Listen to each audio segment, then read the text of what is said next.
Let me introduce you Neil Kant Kundu, uh, who will give the first contributed talk today. And it's going to be about the multiple input, multiple output terahertz quantum key distribution questions, also about quantum communication. Thank you very much, Neil. Please start. Okay.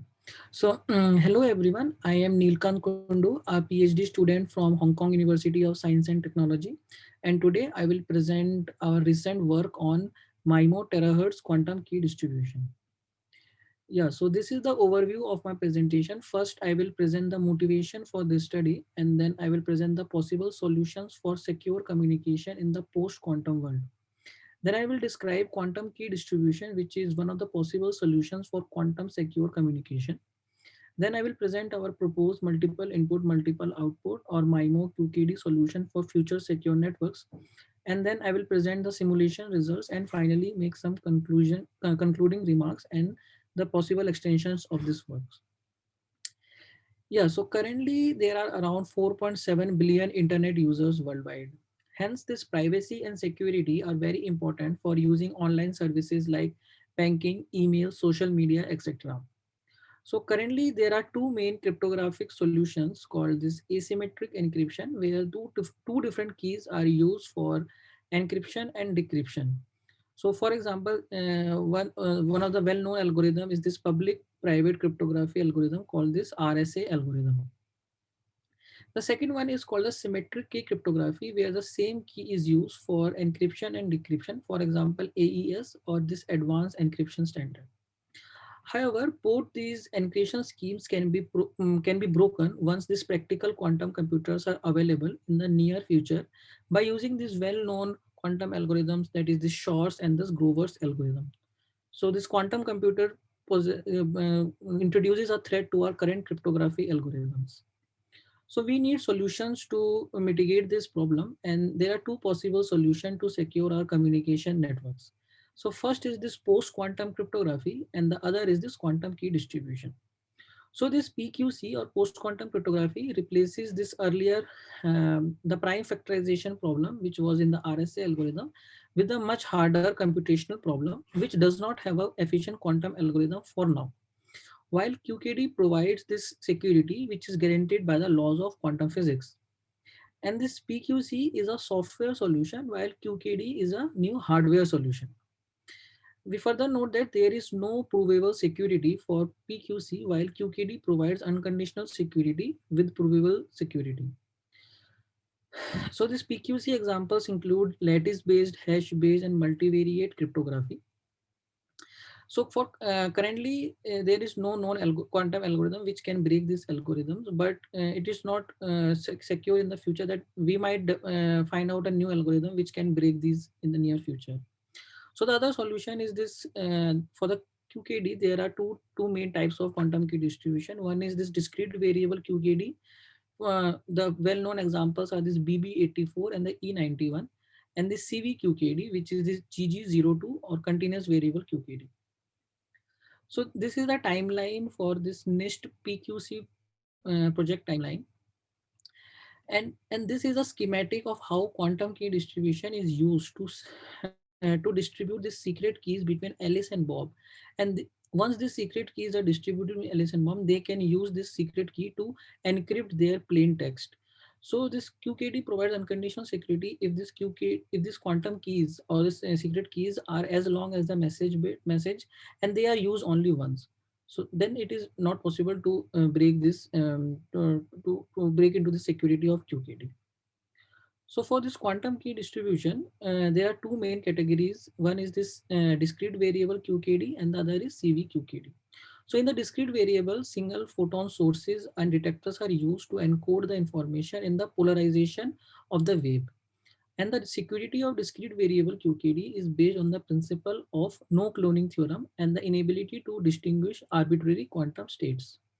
The other one is the CVQKD, where Alice encodes the information in the field quadratures, and Bob uses heterodyne or homodynamic detection to measure the received quadrature.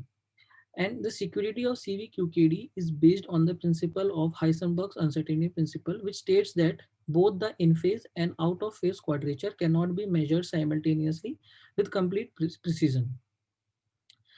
The performance of discrete variable QKD is limited by the efficiency and the dead time of single photon detectors. While for CVQKD, the problem is that the security is limited by the high channel loss, so making it suitable for shorter distances. So this current wireless quantum key distribution is implemented using optical frequency, which is a point-to-point link as shown in this figure between two buildings. And it does not offer mobility to the users because it requires high precision tracking of the transmitter and receiver telescopes.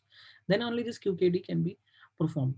So we want to propose a solution which can support mobility in the quantum key distribution in the access networks. For example, we want to use QKD for the physical layer security of this maybe future 6G networks or the future Wi-Fi networks in the indoor and the outdoor scenario.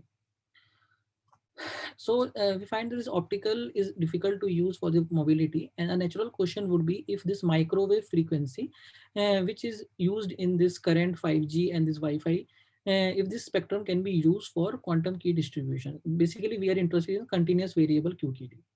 However, it turns out that this thermal noise is very high at these lower frequencies. This n bar is the average number of photons, and it becomes very high and making it infeasible to obtain the secret key rates at microwave frequency. Therefore, this terahertz spectrum, which is in between this visible spectrum in the optical regime and this microwave, this is a possible solution which can be used for CVQKD. And this terahertz spectrum is also a possible solution, is a possible candidate for the 6G communication networks. Moreover, this thermal noise is reasonably low at terahertz frequency, which can be used to support QKD. However, the main challenge at terahertz frequency is the high path loss and this atmospheric absorption coefficient as shown in this figure. And this atmospheric absorption coefficient path loss is significantly higher than this microwave on the optical frequency. Therefore, we propose is multiple input, multiple output or MIMO technology, which is a mature technology and has been standardized in the current 5G technology and also these Wi-Fi networks. So this MIMO can be used to provide parallel data streams, and it supports the space division multiplexing as shown in this figure because multiple parallel streams can be transmitted by using multiple antennas, and it increases the overall data rate of the system. Further, by using beamforming and coherent combining, the effective channel transmittance increases or equivalently the channel loss is decreased. So we want to use this idea for this quantum communication thing basically in CVQKD. So the proposed MIMO QKD scheme is shown in this figure, where Alice has anti-transmit antennas and Bob has NR antennas. So Alice prepares anti-coherent states where QA and PA are drawn IID according to Gaussian distribution and represents the magnitude of the quadrature components of the field transmitted by Alice. In between Alice and Bob is this MIMO wireless channel, which is controlled by Eve, which wants to snoop in and extract this information between Alice and Bob. And then Bob performs homodyne detection by randomly choosing one of the quadratures to extract this correlated random variable, which is then used to extract the secret key at the end of this protocol. So now we present the system model for our work. So this terahertz channel, MIMO channel between Alice and Bob is represented by this expression, where this capital L is the total number of multiple paths. So this L equal to 1 correspond to this line of sight part, and this other L greater than 1 are this non-line of sight which are reflected from this objects. And this phi r and phi t are the angle of arrival and angle of departure from Bob's and Alice's uniform linear array. And this gamma L are these path gains of this channel. So the input-output relation between Alice and Bob without using beamforming, and where the quantum channel is controlled by Eve, fully controlled by Eve, is given by this expression, where this capital H is this, we use the singular value decomposition of H here, and this A hat A is this transmitted mode from Alice, A at B is the received mode at Bob. These are the vectors of these antennas. And this A hat E is the injected thermal mode by Eve. And this sigma is this diagonal matrix containing the singular values. Square root Ti is the ith non-zero singular value of H, and similarly this S is defined. So this input-output relation, so by using this knowledge of U and V Hermitian, so Alice can perform this beamforming and Bob can perform this combining. So this is called beamforming and combining. So basically, Alice uses this V matrix into his input mode before transmitting, and after receiving this received mode, Bob uses U Hermitian at the received mode. So this will help to decompose this equivalent MIMO channel into parallel channels. So this is a schematic diagram for 2 by 2 MIMO where Alice prepares these two modes, uses beamforming by using this V matrix, and this V matrix can be realized by using beam splitters, by a mesh of beam splitting networks. And then this in between is this MIMO channel, which is controlled by Eve, and Eve introduces this Gaussian modes, which is the two mode squeeze vacuum states, and this output of this Gaussian mode is stored in the Eve's quantum memory, and it is used later measured to extract the maximum mutual information. And similarly, Bob uses U Hermitian for combining at his end. And this can also be implemented using beam splitting networks. So the effective input-output relation after beam forming between Alice and Bob is given by this expression. And this is the expression for the input-output of the Eve's ancilla mode, which is stored in her quantum memory. So this X at B and X at A, these are the X at B is the received quadrature at Bob, the measured quadrature at Bob, and X at A is the transmitted quadrature by Alice, and X at E is the input quadrature, the Gaussian noise introduced by Eve to extract the maximum mutual information. So this X at B and X at A are then used by Alice and Bob to extract the secret key. So the secret key rate is for the of the ith parallel channel is given by this expression, where this first expression is the mutual information between Alice and Bob, and the second is the maximum mutual information between Bob and Eve in the reverse reconciliation protocol. So this mutual information between Alice and Bob is given by this well-known Shannon's formula, and the maximum information that Eve can extract is given by this Holevo information, which is given by this expression here. S hat E is the von Neumann entropy of Eve's state, and S hat E given XBI is the von Neumann entropy of Eve's state given this Bob's measurement, which further depend on the symplectic eigenvalues of the covariance matrix of Eve's state, and this Eve state given this Bob's measurement. Here H is this function given here. So in this work, we have found out a simplified expression for the symplectic eigenvalues in the large modulation limit, where this signal variance, which is Alice's transmission signal variance, is much higher than this preparation thermal noise and this noise variance introduced by Eve. So finally, the secret key rate of the overall MIMO scheme is then given by this sum of these R parallel channels, because by using beamforming, we have decomposed this MIMO channel into R parallel channels, and then thus for each channel use, we get R correlated random variable. So this R gives a multiplexing gain in our case, and this is the final expression of the secret key rate. So further, in order to gain insights for using this of the benefit of using MIMO scheme, we find a Taylor series expansion for this secret key rate for small TI. So after some after some algebraic simplification, we find that this is the first order Taylor series expression of this overall secret key rate. So we see that this secret key rate is proportional to trace of H Hermitian H, where H is the channel matrix between Alice and Bob. So it is easy to see that from the channel model, this trace H Hermitian H is proportional to NR times NT, which is the number of receiving antenna, the number of transmitting antenna. So this NR NT gives a beamforming gain, which increases the secret key rate of the MIMO scheme by a factor of NR NT as compared to the SISO scheme. So this MIMO is helping to increase this secret key rate by a factor of NR NT, and this will also be evident from the simulation results. So here we present a simulation result where we show the secret key rates as a function of transmitted distance for three different frequencies in the terahertz range, and for different MIMO configuration. Here this 32 by 32, this indicates the NR and NT of this Alice and Bob's array. So we see that the secret key rate of this MIMO scheme is significantly enhanced by using as compared to the SISO scheme, because in this figure we see that for the single input, single output, the secret key rates is so the maximum transmission distance can be up to few centimeters, whereas by using this MIMO scheme we can go up to few meters. Hence, this by using MIMO scheme we can use this terahertz frequency spectrum for both indoor and outdoor terahertz QKD applications. And this beamforming gain, this is the vertical shift in this secret key rate as we increase the number of antennas. So this vertical shift for a given distance, this is due to the beamforming gain as we analyze from our theoretical results.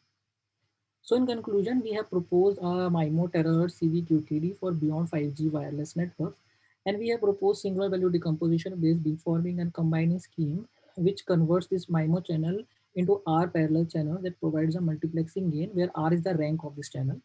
Further, this beamforming gain increases the effective channel transmitter that provides a higher secret key rate and increases the maximum transmission distance. So the future extensions of this work include incorporating the finite size effects and using this MIMO channel estimation error in the secret key analysis of the system. And yeah, thank you. We can have the question answer session, and you can scan this QR code for the full paper, which is available on arXiv. Thank you very much, Neil. And that's great that you said that it's available on Quantum. So perhaps you can also put in the Discord channel the link to the paper and your slides if you wish. So there is one question which I might also clarify from Discord. Is this terahertz technology capable of creating and detecting single photons? Is that actually required for the QKD schemes you discussed? So I guess in your scheme there were only Gaussian states, right, and homodynamic measurements. So it's not like single photon detection, or how was it? And yeah, so we are proposing continuous variable QKD. So we need homodynamic detection, and we don't need this single photon. Yes. Okay. So let me actually. Okay. So that was okay, but it was good to clarify this from this question. So this is what I also thought. So then let me ask my question concerning this.